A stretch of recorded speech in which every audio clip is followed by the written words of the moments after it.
ગુજરાતમાં હજુ ઉનાળાની શરૂઆત થઈ છે, પરંતુ અમદાવાદમાં ગરમીનો પારો પહેલેથી જ ચિંતાજનક રીતે વધી રહ્યો છે. માર્ચ મહિનાની શરૂઆતમાં જ તાપમાન 40 ડિગ્રી નજીક પહોંચી ગયું છે, જે સામાન્ય રીતે એપ્રિલ અથવા મે મહિનામાં જોવા મળતું હોય છે. ત્યારે સવાલ એ ઊભો થાય છે કે અમદાવાદમાં ગરમી આટલી વહેલી મહેમાન ગતિએ કેમ આવી ગઈ છે? અને જો માર્ચમાં જ આ પરિસ્થિતિ છે, તો આવનારા મહિના કેટલા ગરમ થઈ શકે છે? આવો વિગતે વાત કરીએ આ અહેવાલમાં. નમસ્કાર, હું ઉત્સવ ડાયાણી, આપ જોઈ રહ્યા છો સોમાન. માર્ચ મહિનાની શરૂઆત સાથે જ અમદાવાદમાં ગરમીનો અહેસાસ તેજ બન્યો છે. સવારે જ સૂર્યની કડક કિરણો અનુભવાય છે અને બપોર સુધીમાં ગરમી એટલી વધી જાય છે કે લોકોને બહાર નીકળવું મુશ્કેલ લાગે છે. રસ્તાઓ પર લોકો માથા પર રૂમાલ બાંધીને, છત્રી લઈને અથવા પાણીના બોટલ સાથે ગરમીથી બચવાનો પ્રયાસ કરતા જોવા મળે છે. સામાન્ય રીતે આવી તીવ્ર ગરમી એપ્રિલ કે મે મહિનામાં જોવા મળતી હોય છે, પરંતુ આ વર્ષે ઉનાળો જાણે થોડો વહેલો આવી ગયો હોય તેવું લાગી રહ્યું છે. જો છેલ્લા કેટલા વર્ષોના આંકડા જોઈએ તો એક સ્પષ્ટ ટ્રેન્ડ જોવા મળે છે. વર્ષ 2020માં માર્ચ મહિનામાં લગભગ અમદાવાદનું તાપમાન 34 થી 36 ડિગ્રી વચ્ચે રહેતું હતું. 2021માં તે વધીને લગભગ 35 થી 37 ડિગ્રી થયું.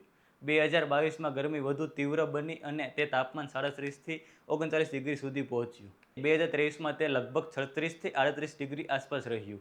2024માં ફરી ગરમી વધુ તીવ્ર બની અને તાપમાન 37 થી 39 ડિગ્રી સુધી પહોંચ્યું. 2025માં તાપમાન 36 થી 38 ડિગ્રી વચ્ચે રહ્યું. પરંતુ હવે 2026માં માર્ચ મહિનાની શરૂઆતમાં જ તાપમાન લગભગ 40 ડિગ્રીની નજીક પહોંચતા લોકો ચિંતિત બન્યા છે.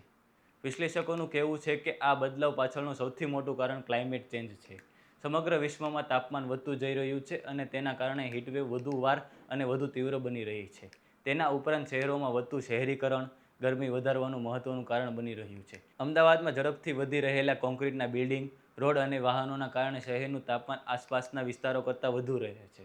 આ પરિસ્થિતિને વૈજ્ઞાનિક ભાષામાં અર્બન હીટ આઇસલેન્ડ ઇફેક્ટ કહેવામાં આવે છે. એટલે કે શહેરોમાં કોન્ક્રીટ અને ડામર ગરમી વધુ શોષી લે છે અને પછી લાંબા સમય સુધી તે ગરમી છોડે છે, જેના કારણે શહેરનું તાપમાન વધુ રહે છે. જમીનમાં ભેજ ઓછો હોવાના કારણે વરસાદ ઓછો પડવો પણ ગરમી વધારવાના કારણોમાં સામેલ છે.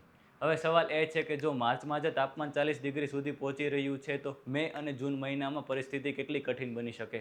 હવામાન વિભાગના સરેરાશ આંકડા મુજબ અમદાવાદમાં સૌથી વધુ ગરમી સામાન્ય રીતે મે મહિનામાં પડે છે અને તે સમયે તાપમાન ઘણીવાર 43 થી 45 ડિગ્રી સુધી પહોંચી શકે છે. આવી સ્થિતિમાં લોકો માટે સાવચેતી રાખવી ખૂબ જરૂરી બની જાય છે.